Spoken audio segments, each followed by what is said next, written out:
sat here without blocking anybody's view. Good to see you all. Thanks for coming out tonight. Good news is it's not freezing out. Let it rain, though. Let it rain. Yes. Well, Elmer Priebe, we have a lot to talk about. What were Roger's resources for this? Well, let me tell you a little bit about that. I used the digital newspapers that he covered quite well.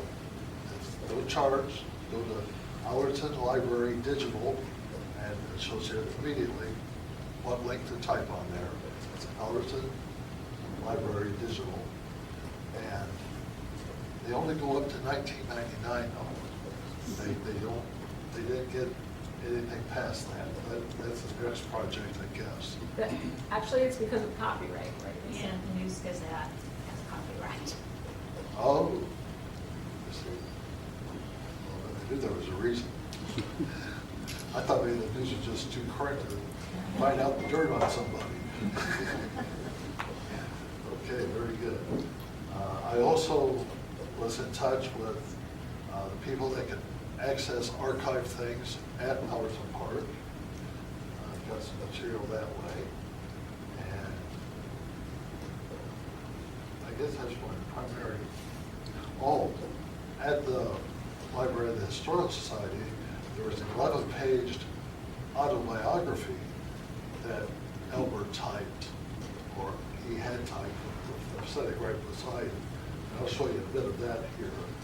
And that was a valuable resource.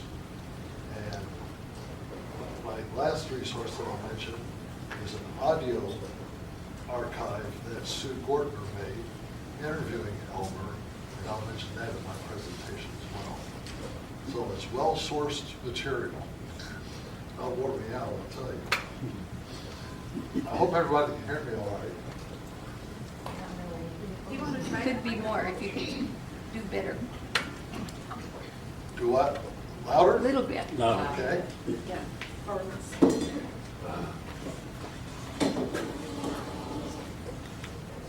Yes. Now you can tell that here. Get that stuff.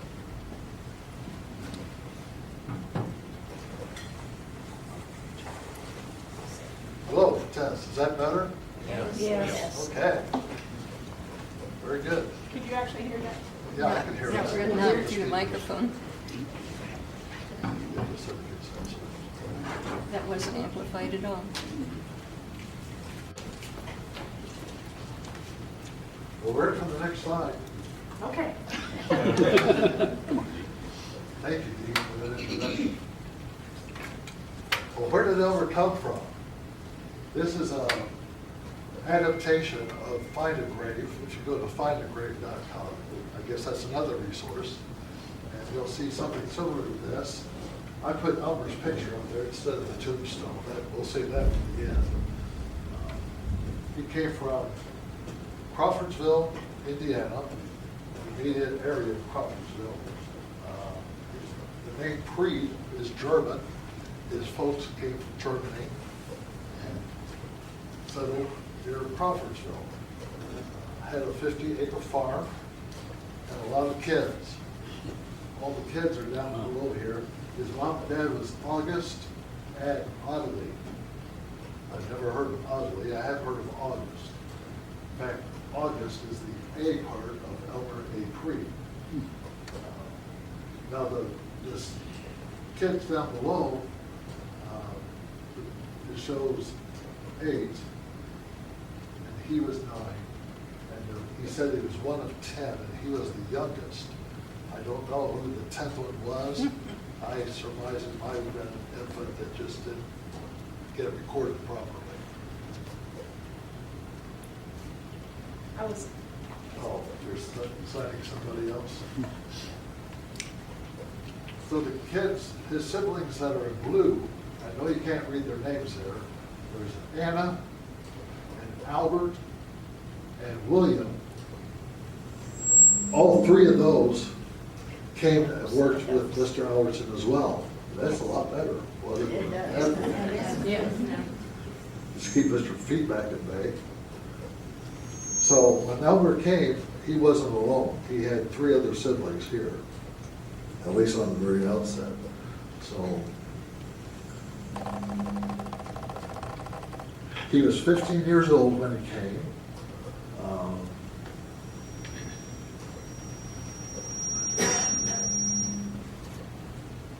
Well, he went to country school. That's not news to anybody.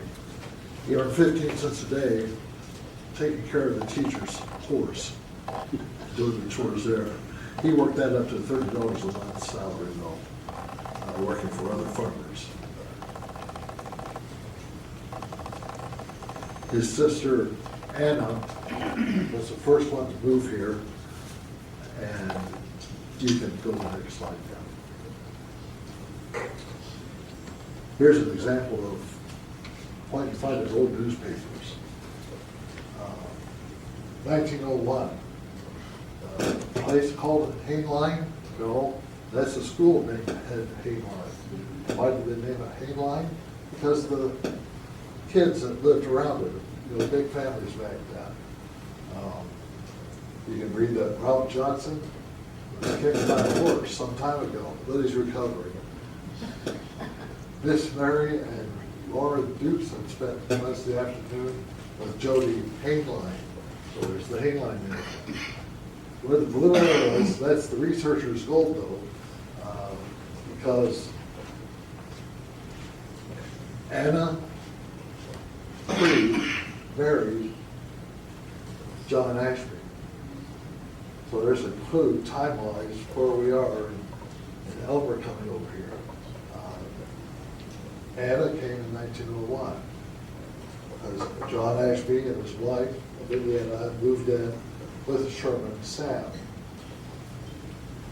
So she was first of the 4 Priebe siblings that arrived in Piatt County.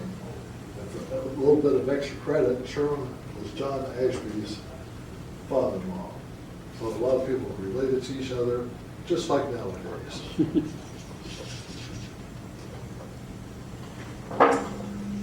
Okay.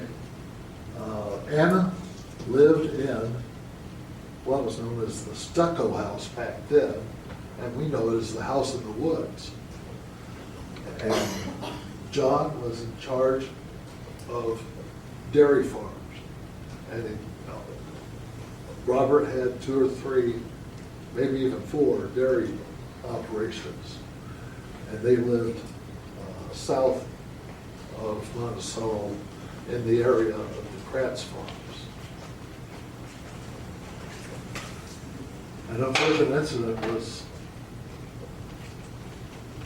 her husband John was getting gasoline for a guy that stopped by that had run out of gasoline, went out to the barn 1 o'clock in the morning with his kerosene lantern and got too close to the gasoline. It set ablaze and they couldn't save him. So that was a sad situation for John Ashby. Okay, next slide.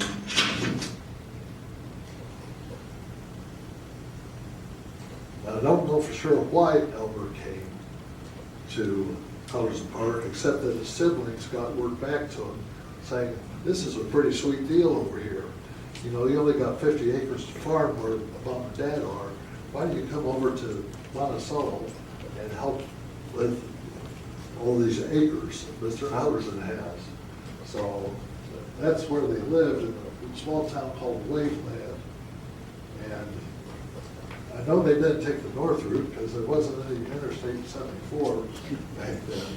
So I think they probably came over the southern route there because Route 36 was the intercoastal highway, they called it, running parallel to the train tracks. And so that would take a couple hours nowadays, but back then it took about 5 hours by your early automobile. If you took a train, which he did take the train, it took 4 to 5 hours by train. So that's where Waveland is. The black line there is the state line, obviously. Okay, that's all for that. There it is. Stevens, there's, so what kind of car it is. So Willie Priebe was here first, and this is a picture of Willie Priebe in Mr. Allerton's first car. About this time, I imagine Mr. Allerton was wondering why he built such a large carriage house if these cars were coming. Anyway, it's a 1907 Stevens touring auto, and I'm going to spend a little bit of time. Duryea? Yes, Duryea, thank you. And if I'm wrong on something, just speak out.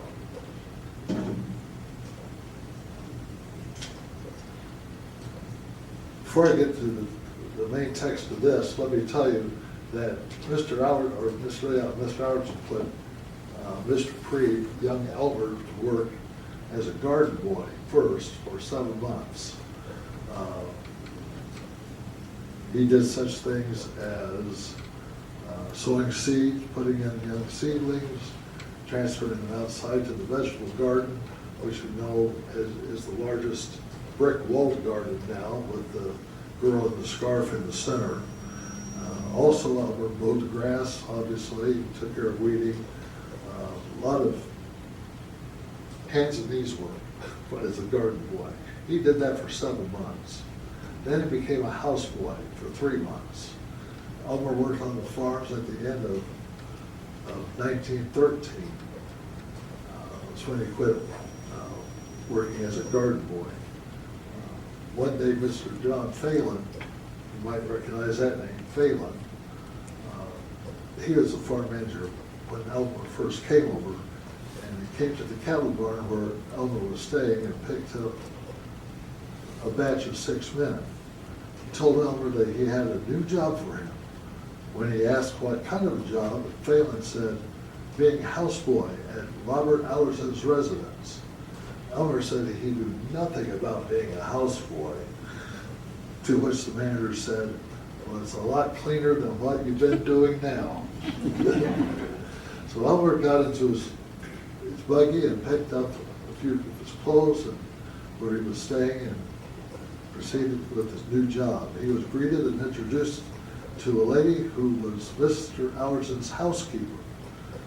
His first order of business, according to the housekeeper, was to get a bath and come back directly to work with me on the housework.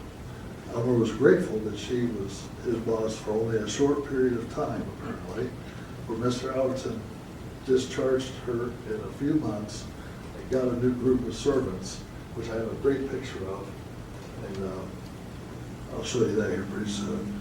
So what he did as a houseboy was such chores as building the early morning fire in the cook stove for the cook to start breakfast, separating milk at 8 a.m. supplied by his brother-in-law, Mr. Ashby. Remember, he worked the dairy farms. Then polishing the many brass doorknobs and helped polish the floors. And he even got to clean the outside pool once a week. You know that's the koi pond now. And Robert, that was one of Robert's favorite jobs in the summertime, because that meant he would get to swim in it. Okay, now we're at the car.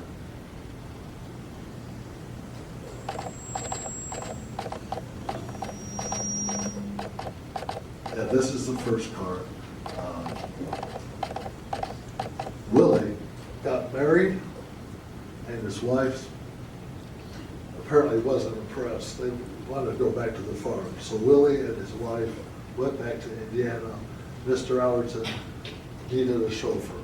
So he asked Elmer if he would be interested in learning how to be a chauffeur. Now, being a chauffeur, running one of these automobiles, you might notice in old newspapers they called it an auto machine, as it really was a machine. You had to pre-oil everything, every cylinder, and I won't get into all the mechanics, but it was quite something. And yes, this was the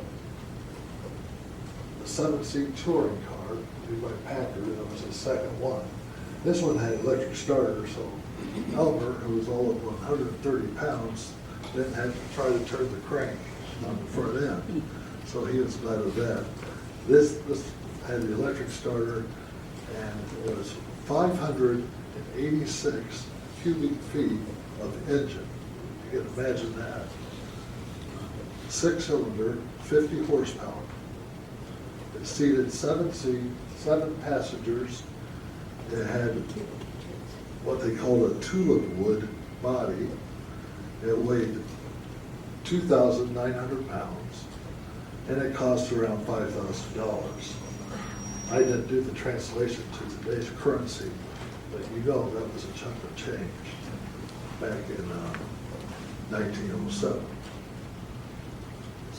Automobiles were very complex machines to operate. Elmer was sent to Chicago.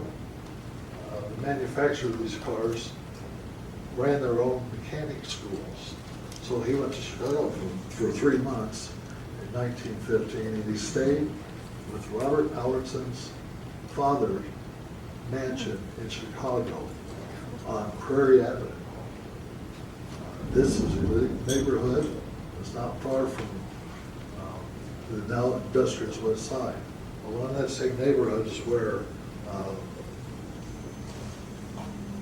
Mr. Armour lived, the meat packing company. And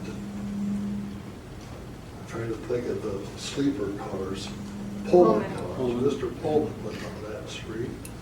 Mr. Kimball Piano lived on that street.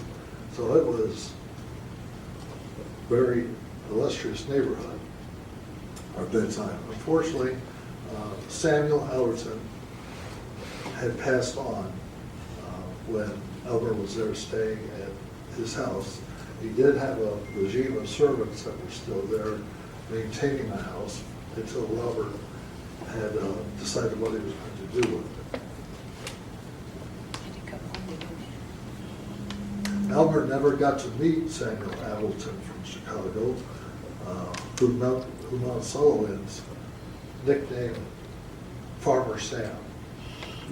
Elmer had seen him once or twice from a distance when visiting Robert's estate, and while William was being the chauffeur. So Elmer and Farmer Sam never had a face-to-face. Sorry about the noise. Elmer had to have chains for all the wheels that were always carried in case of getting caught in the rainstorm, like we're having tonight. And when winter came, the cars were jacked up to save the tires, and a canvas cover was put over the top. 2 horses were in the stable for winter use in driving to town for groceries, banking, and other needs. Many times, the spoke wheels became packed solid with gumbo mud after a trip to town, so Elmer would let them dry out, use a hammer to knock out the mud from the spokes, scoop it up, and put it in the manure pit for the other gardener boys to empty out.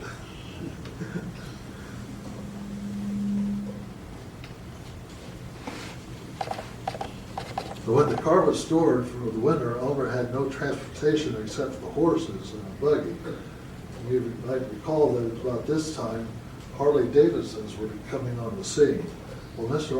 Allerton talked to Elmer and said, well, why don't you get one of those motorcycles? That way you can scoot around into town whenever you need to, pick up the mail or whatever you have to do. So Elmer got a motorcycle. He was 21 now. Unfortunately, he found out if a motorcycle tries to do competition with a car, the car's going to win.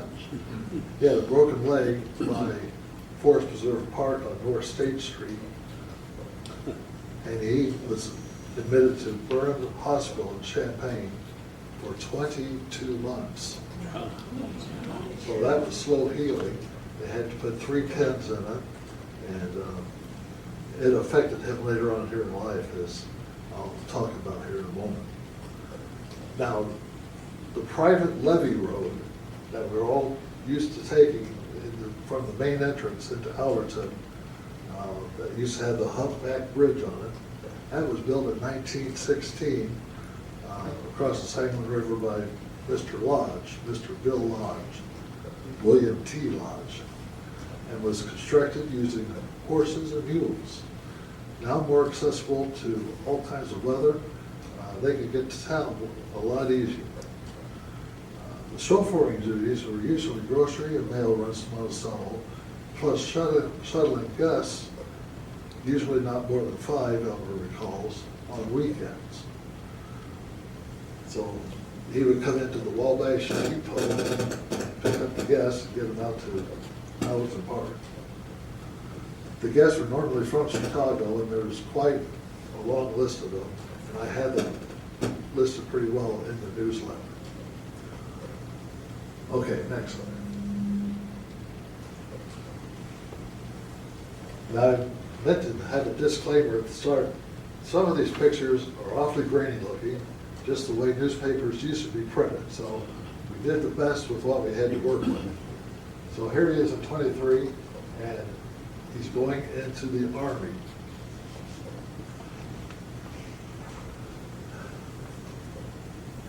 Remember that leg that he broke? He was classified as 4F. So he can't do active service, but he could go to automobile mechanic school and learn how to work on things even more. So that's what he did. He still had to do boot camp though. So over to Valparaiso he went. Elmer escaped deployment, but he then escaped the swine flu that hit the camp. He was one of the first in his company of over 250 men to get swine flu. He drilled in formation the last day with a temperature of 104 degrees. So he was not well when he did that drill. In a few days, he went back to the company barracks and found out that only 50 of his company had survived from the 250 he started with.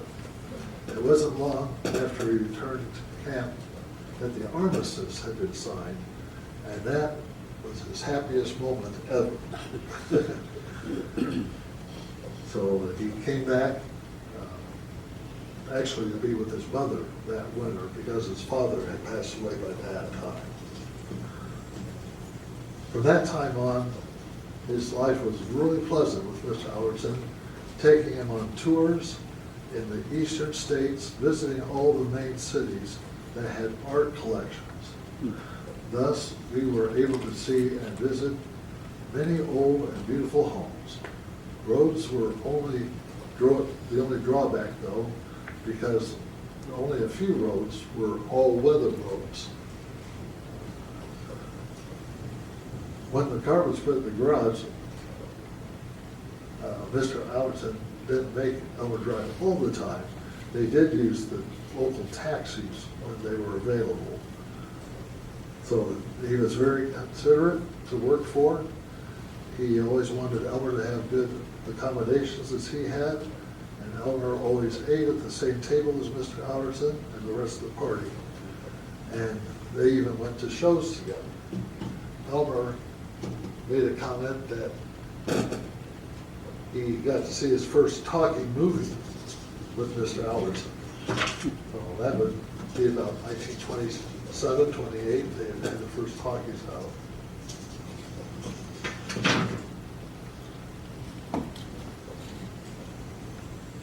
Elmer had his first swim in the Atlantic Ocean with Mr. Allerton at Atlantic City, New Jersey. They stopped in Philadelphia to visit the old Liberty Bell on their way to Atlantic City. And all these travels, Elmer recalled that he was very fortunate never to have a flat tire, never to have car trouble, and he never got arrested. So that's good. After 22 years of chauffeuring, that was 22 years of chauffeuring, Elmer said that some of it wasn't all pleasure due to road conditions and sometimes being on 24-hour notice to accommodate Mr. Allerton's travel whims. He didn't stay home very much.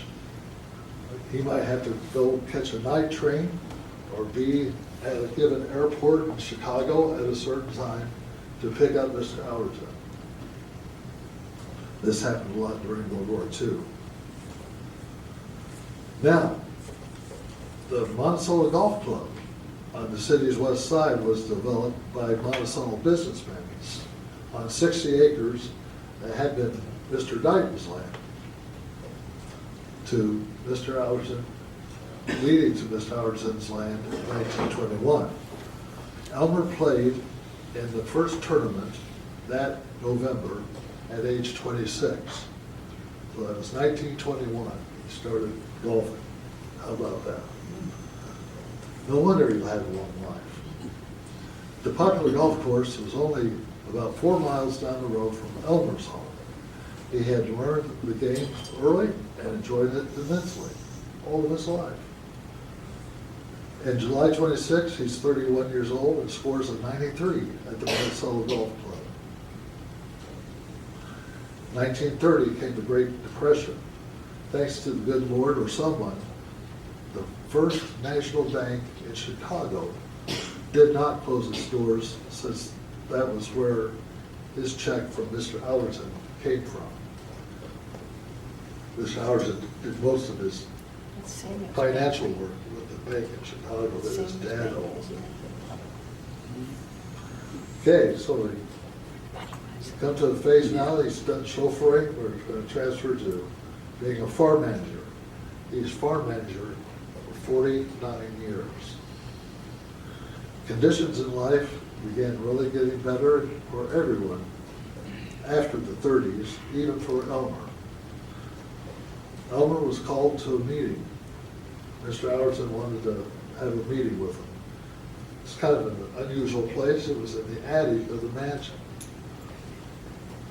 So he made his way to the mansion, went up the stairs to the attic, and there was Mr. Allerton and Mr. Allerton's adopted son, John Gray. From out of the blue, Mr. Allerton asked Elmer, how would you like to take over managing the farms? Well, that's managers just haven't been working out quite the way I thought they would. During this time, Elmer contacted his older sister, Anna, who had been responsible in getting him to come to Illinois, and asked if she cared to move back into the country, living in Monticello for some time. She agreed to come out, probably to keep house for Elmer. He said the only condition was that he could not marry for 10 years. And this promise he kept. So she had a premonition that 3 would be a crowd. That I can take care of house for you, little brother. So Elmer says yes to Mr. Allerton. I'll be your farm manager. So this was 1936. He accepted to be a manager. Took care of 17 farms, totaling some 14,000 acres. Oh, yeah, we'll get to that here. Just right now, I think. Almost 20 years after they had met, they were married.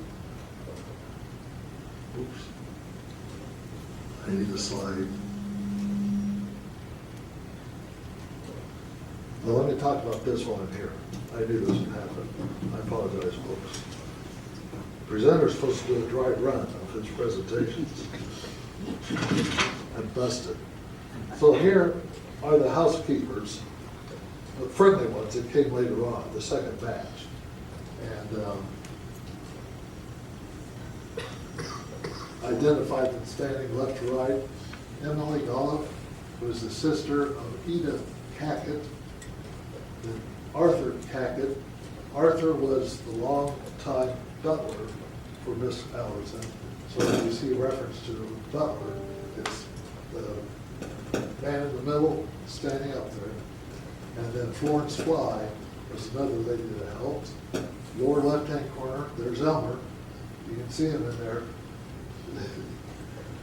And then the young boy is youngster of Mr. and Mrs. Tabb, and I don't know the dog's name,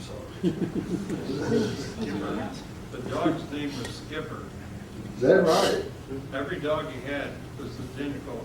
If one would die, they're buried in a cemetery on the park.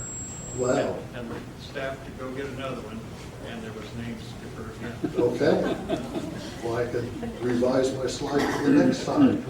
That's good. Feature. Look for the dog cemetery when you're out there. Oh, okay.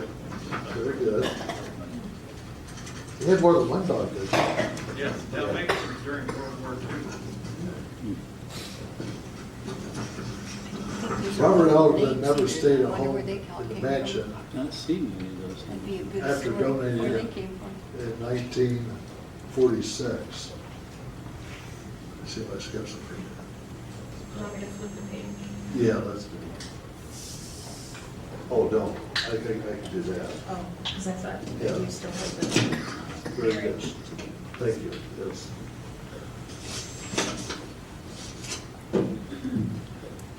Let's go advance the slide. Somebody top of the head or? There she is. Yeah, this is Irene. I'm not, if I knew how they met, I forget how they met. But anyway, she spent a lot of time teaching, a lot of time later on as the social director of the Illini Union. It's the only social director they had up until the 60s. Yeah, she did that until 63, 1940 to 63. And I think that the Illini Union was a new building when she started. It was built in 39. Hey, there we go. So, well, it's good when my guess is right. So she's a pretty lady. That one I got from the University of Illinois Archives. I asked permission to use that.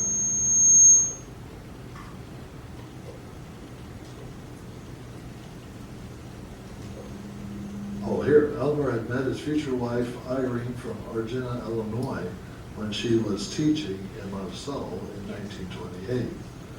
She obtained both a bachelor's and a master's degree from the University of Illinois. Okay, next slide. This is another brother of Elmer. This is Albert Priebe. He stayed until he was named head gardener. So you wonder how those shrubs get trimmed so nice. They still do that, preferably when there's no people around to see things being maintained, because Mr. Allerton wanted pristine when there was visitors out there. Next slide. Now they're getting married. They married in Iowa. Little Brown Church in the Vale, near Nassau, Iowa. I think that's how you pronounce it.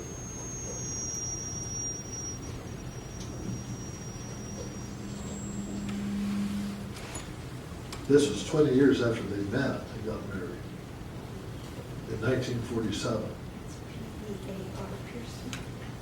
So it wasn't a flash wedding. P.E. Right, Okay, they're just getting excellent. married. Just a different type of pose there in front of the This church. is in 48, she finished this. Okay.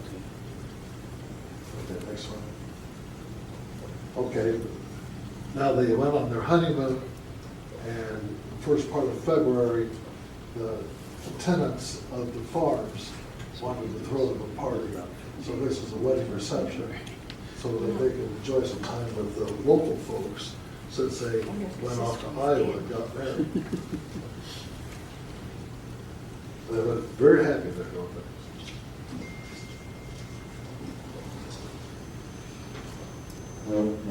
That's all for that. Thanks for listening. Okay, so here we are, home sweet home. This is the farm manager's house on Monticello Road, just not too far from that main south entrance on Monticello Road, which we've both driven by it. Not real positive when it was built, but Howard's Park estimate was 1905, as the mansion, the main mansion was completed in 1900. So this is probably one of the next things on the list, along with the gatehouse as well. And they sure use a lot of bricks out there.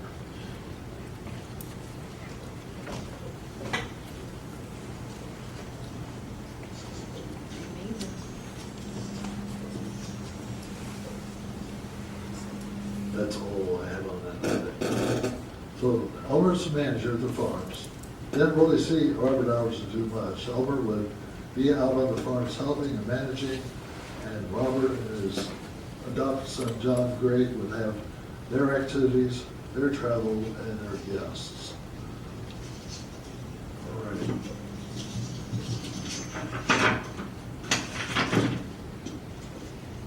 Elmer was named president of the Piatt County Sportsman Club in 1937. He was 42 at this point.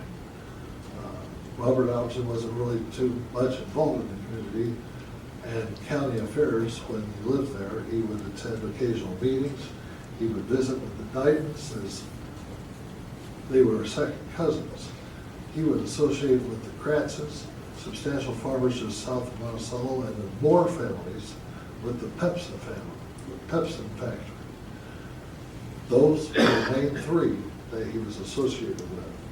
Robert was known for substantial charitable work, however, and developmental contributions for the community, such as furnishings for the small Catholic church. That was the Catholic church downtown, right next to the telephone office, as well as the large house that was converted into a community center on the corner of Lafayette and Charter Street. That's where True Value is. Others assisting.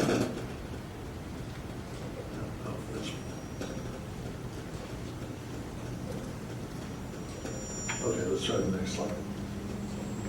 Okay, farmers come together and help each other. That's not news, that happens nowadays. This is a big crowd of 16 that needed to help a farmer finish his corn play. So, I don't know if you can read that too well or not. You want me to run through the names? Elmer's on the far left.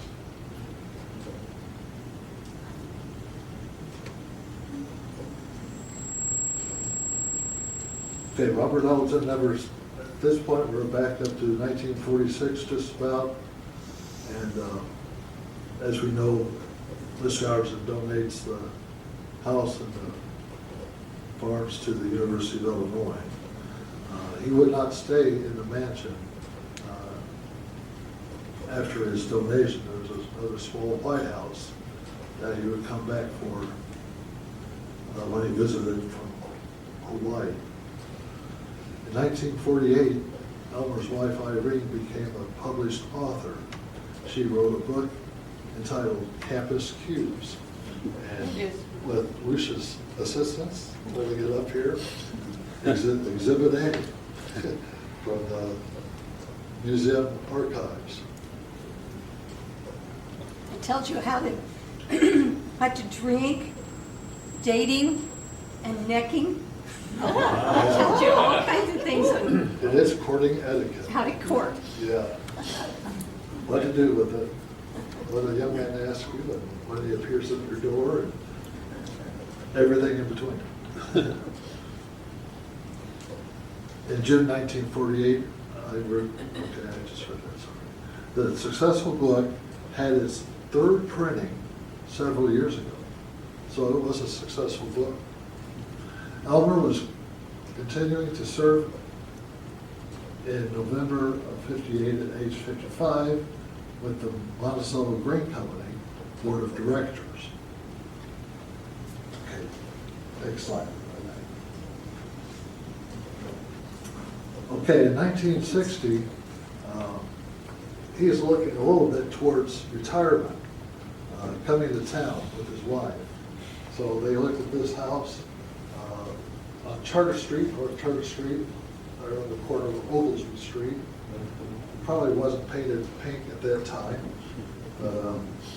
Elmer purchased at their intended retirement home. Unfortunately, there was a tragic accident just ahead that was not foreseen. But to try to enhance the appearance of this house, he heard of availability of beautiful ironwork back in Indiana. And so he brought this ironwork to Monticello and had it installed in 1960 around what was going to be his and Irene's house in their retirement years. And I thank Susan Chumley for sharing these photos with me. When you're looking towards town, south from that house, you see how elegant that iron fence is. Okay, that's all for the fence. Next slide,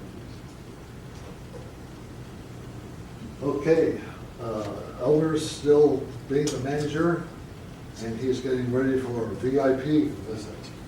A very special company's coming to town. He's 67 here, and his special company is, next slide. Here is Mr. Robert Allerton in the center, and his adopted son, John Gray, to his right. We know where they're located because of that landmark statue that's out there in the brick walled garden. Robert Allerton was 89, John Gray was 63, and like I said, Elmer's 67. Pretty handsome bunch. Okay, next slide. These are just some other side shots that were taken with the three of them together, all dressed up, which didn't happen that often, I'm guessing. That's one of the best pictures I've ever seen in this memory. Got one that's in the library under the house, has justice, I don't think. Excellent. And I was just saying, boy, I'm glad that camera's over here.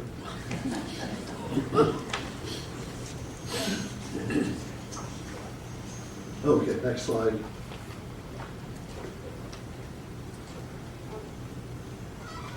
This was what appeared in the newspaper.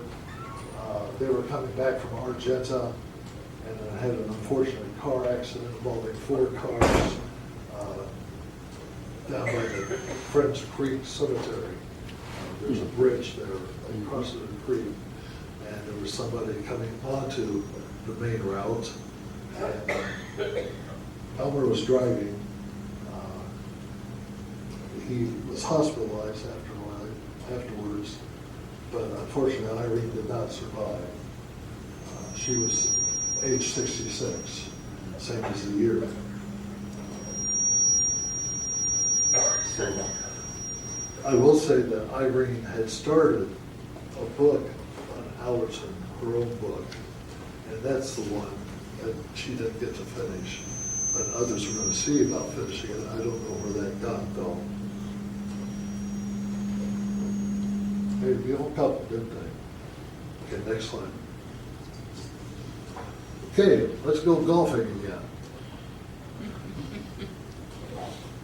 John. It's the late 70s, and Elmer was such an institution by this time at the golf course that they made an annual Elmer Priebe Day. It's usually in the middle of summer, and see Elmer in the center standing there. And I think you probably read the names.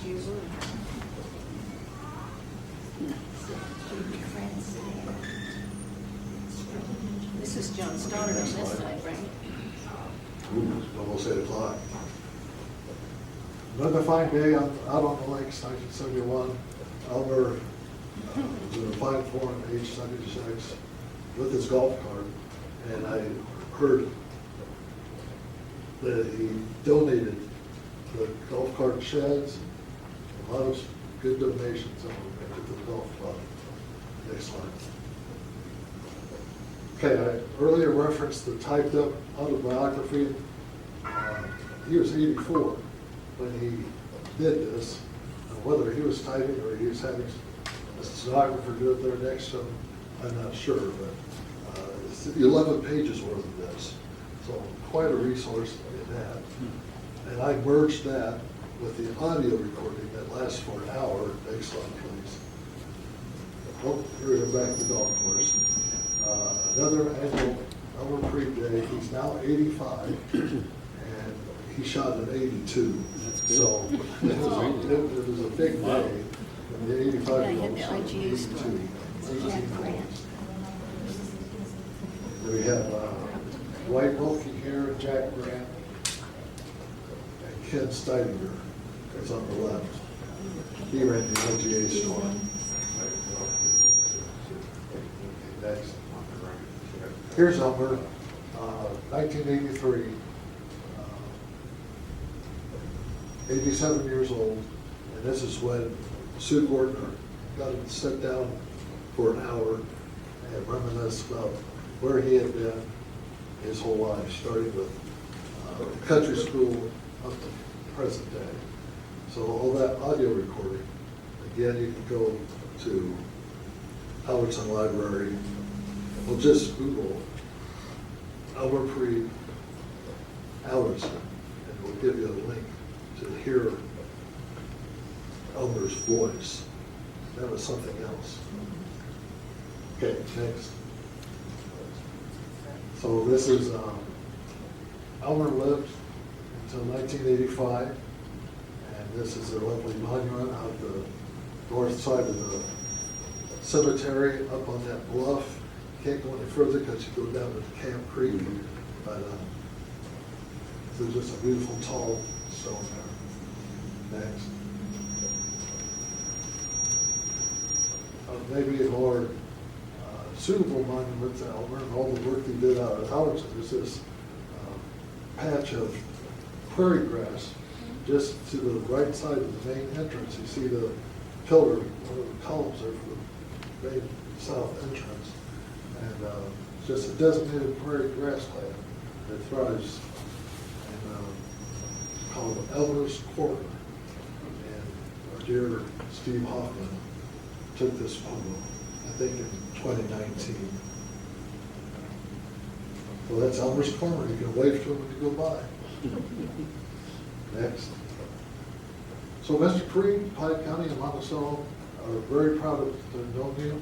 The 72 years that you were here from 1913 to 1985. What an upbeat, remarkable man, friend, and institution you were. And that concludes my presentation.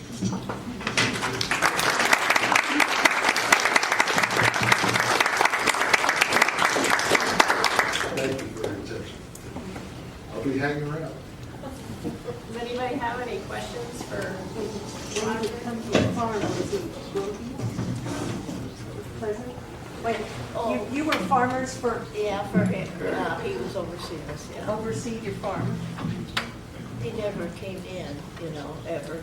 Never came in the house? Not Okay. until after we visited him in Hawaii was, and we were She's very talking about surprised. Mr. Allerton. No, we're talking about Elmer.